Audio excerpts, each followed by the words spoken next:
ஆட்சி தொக்கு வழங்கும் மணிச் செய்திகள். இணைந்து வழங்குபவர்கள் அரசன் சோ. ரொம்ப ரொம்ப நல்ல சோ.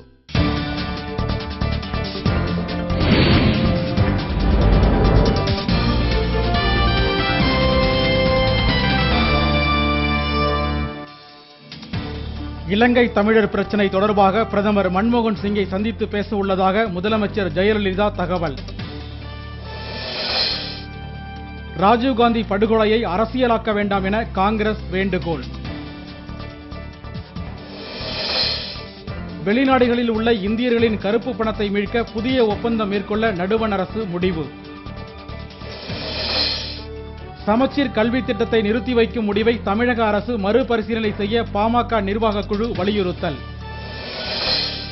அமைச்சர் மரியம் பிச்சையின் மரணத்திற்கு காரணமான சரக்கு பெட்டக ஊர்தியை தேடும் பணியில் காவல்துறை தீவிரம். சென்னை பெட்ரோலிய நிறுவனம் கடந்த நிதியாண்டில் 512 கோடி ரூபாய் லாபம் ஈட்டியதாக தகவல். 12ஆம் வகுப்பில் தேர்ச்சி பெற்றவர்கள் இணையதளம் மூலம் வேலைவாய்ப்பு பதிவு செய்ய அரசு அறிவுறுத்தல். கோவில்பட்டியில் வெடிபொருட்கள் தயாரிக்க உரங்களை விற்பனை செய்த தனியார் நிறுவன ஊழியர்கள் 12 பேர் கைது.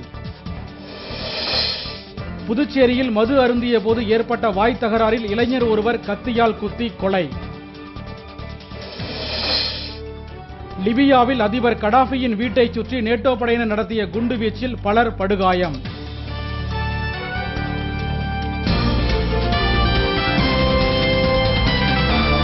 மணிச் செய்திகள் வழங்கியவர்கள். ஆட்சியில் இப்போது 10 விதமான சுவைகளில் தொக்கு வகைகள். இணைந்து வழங்கியவர்கள் அரசன் சோ. ரொம்ப ரொம்ப நல்ல சோ.